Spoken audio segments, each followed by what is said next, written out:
My history working with John Cassavetes started in 1958 on Shadows. And then it progressed 68 with Faces. Husbands came after Faces. Minnie and Moskowitz, Killing of a Chinese Bookie, Opening Night, Love Streams. Anyway, we made a bunch of films, 8 or 9 together. With Cassavetes and his films, we had a certain audience that was dedicated to seeing the films. It wasn't very large. And we were restricted to art house theaters.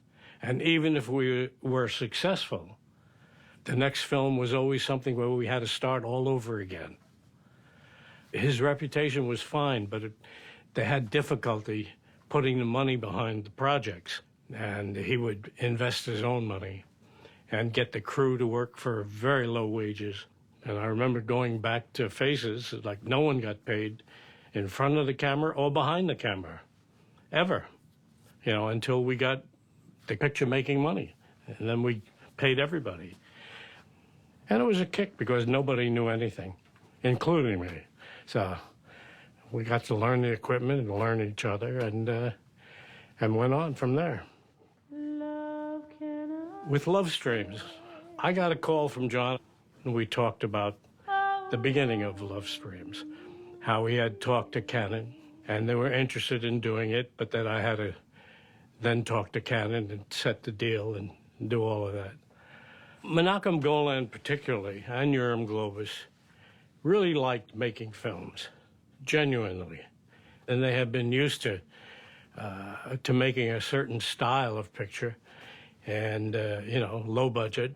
And they wanted John, particularly, to do the picture because it was like a step up in the types of films that they had been making. They never interfered creatively at all. They wouldn't dare because they would have lost John in an instant. You had to commit to working with him even before you could see the story.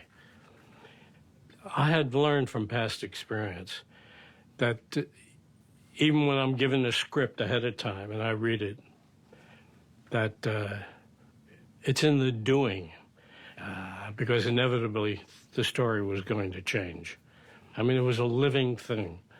What tempted me was John and the actors involved and just the ability to make the picture that I knew we'd have to make. And then 83, early 83, we ironed out all of the details, start putting the cast together. I remember John Voight was originally agreed to play the lead, and 2 days before we were going to start shooting, he called me and he said, I can't do it. When I told John, John said, well, I'll have to act it because there's no time to get anybody else. And he had not planned on being the actor in the film. And so that puts a certain amount of pressure on a person to come up to speed in 2 days, to start a production, particularly one that centers in the beginning of the film, at least, on that character. Stop trying to organize me, okay? I'm not trying to organize you. We had extensive rehearsals before we started shooting, and he would rewrite, and the object of that was to get the actors to become the characters. And as a result of those rehearsals, he would do a lot of rewriting to suit the temperament, the attitudes, and even the changes in the ability to speak the lines to accommodate those people. So after a couple of weeks of that, they really became those characters. They owned them. And that was the point of that. But John was a guy who was all about discovery. He would push the actors in the sense that we would shoot many takes. And the actor, somewhere along the line would figure, well, gee, maybe it's not going well. I should try to do something different. And I mean, we had several times where we would shoot more than 50 takes on a certain scene. Follow through. And with 2 cameras. And with John, we shot 10-minute shots. I mean, until the film ran out.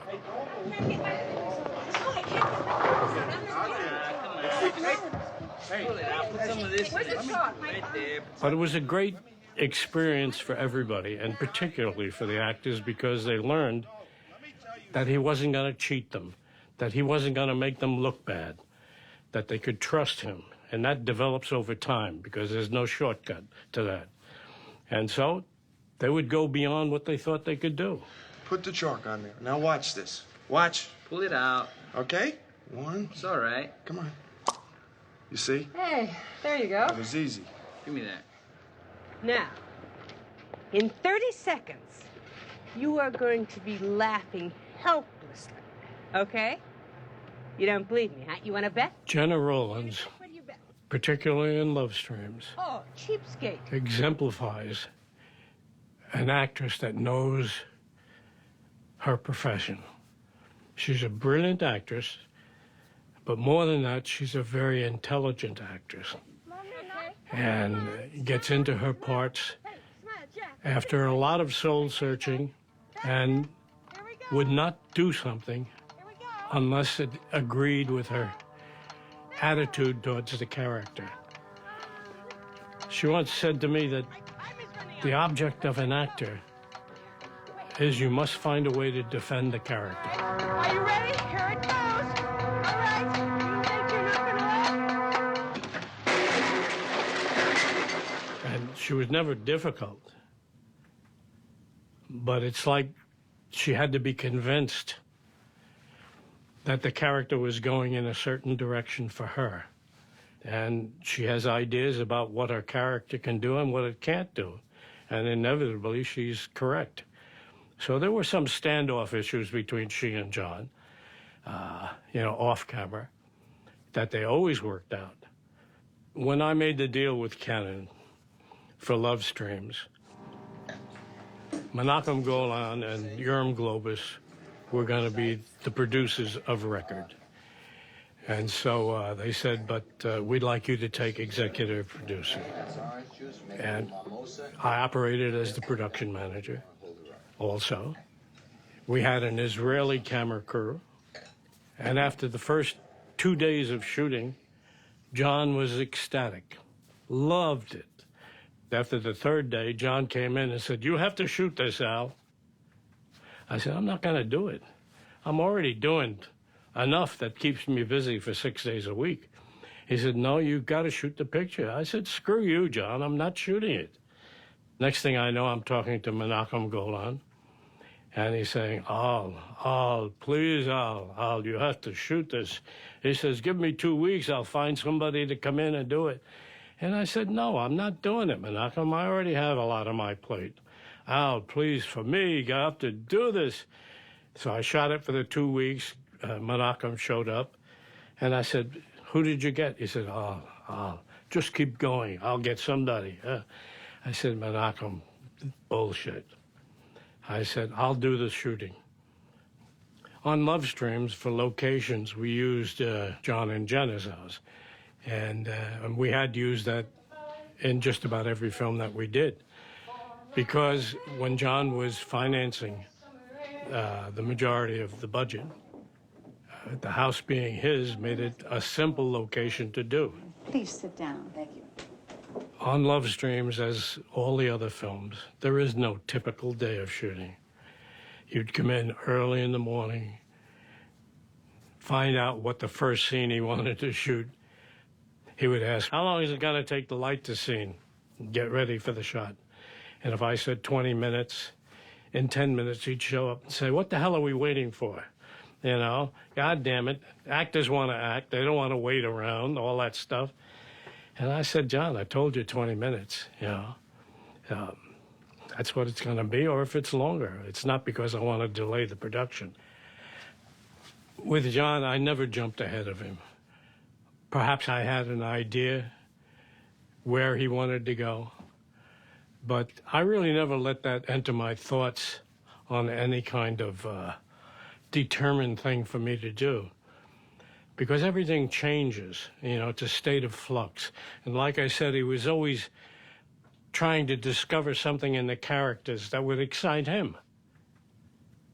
And I must say, on all the films we did together, that was the way. Impossible to talk to him about anything. because he wouldn't tell you. I mean, I tried every way because I was really inexperienced. I came down to saying, I'm trying to accommodate you to try to make the camera disappear. So tell me the mood. Just do that for me. Tell me the mood of the scene that you would like to arrive at. You know, what's the emotion that's driving the sequence? And I could never get an answer, so I stopped asking those kinds of questions. Are we ready? I remember we had rain. God, did we have rain. I mean, it was never enough. It was torrential. And we had the wind machines going. When it was like a tornado. Now, when I shot that film, I had water running up my sleeves. And it was really unbelievable. I said, John, enough? And like he had told me before, he'd always say, never enough, never enough. More rain, more water, more wind, and lightning. Let me add lightning, too. It was wonderful.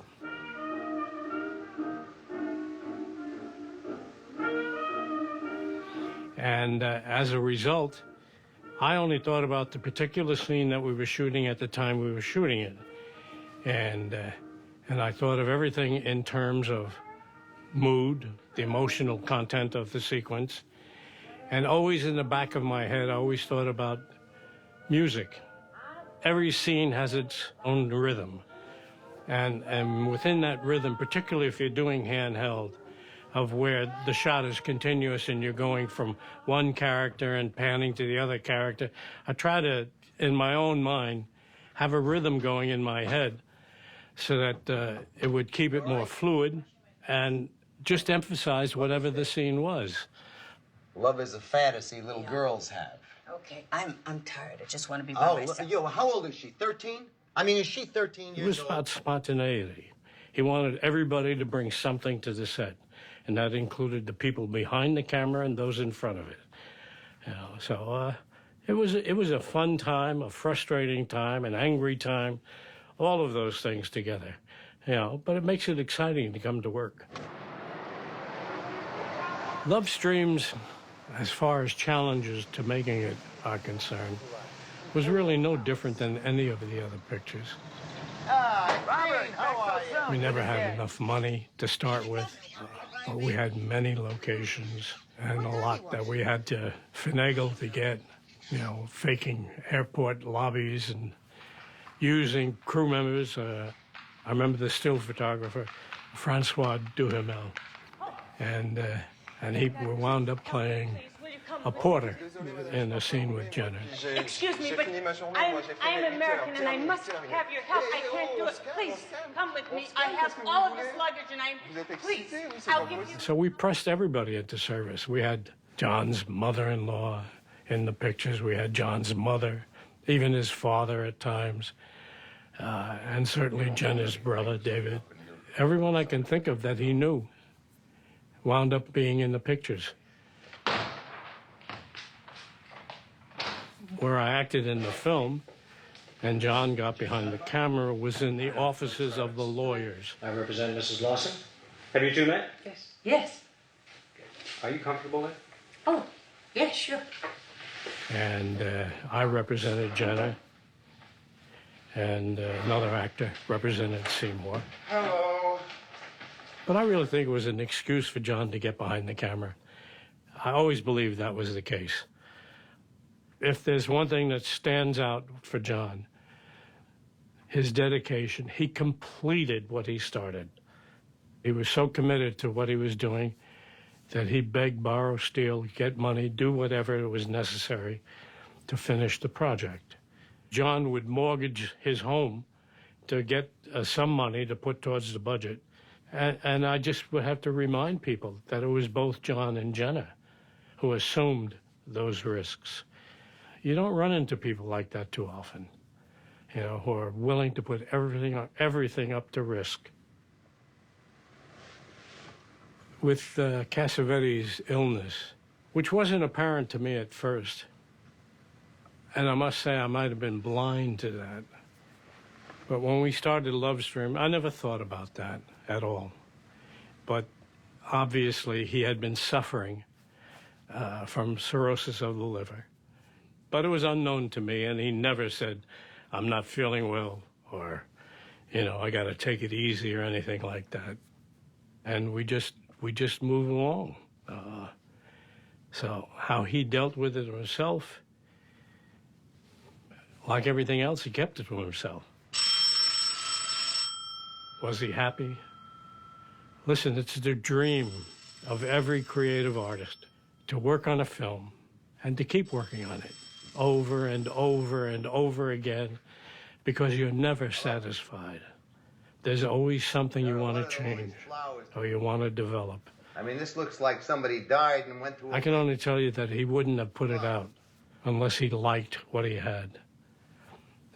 He would not cheat himself in order to satisfy the demands of other people.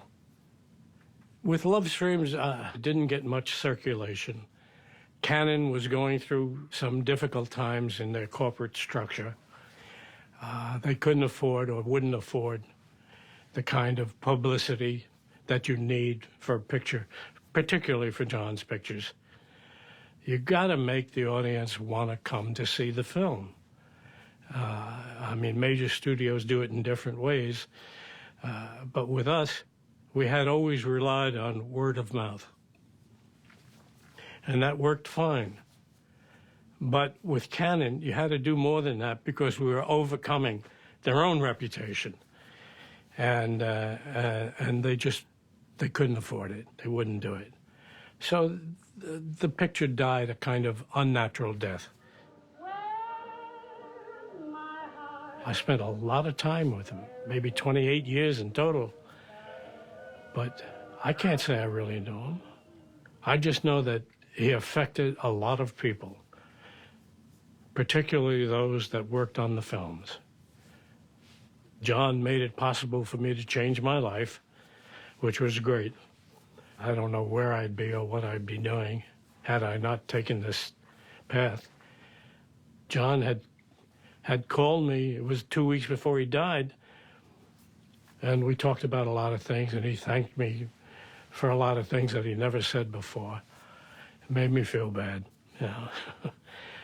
And he said, but Al, promise me. He says, when I'm gone, and they want to do interviews about what I am, he says, you got to tell them, go see the pictures.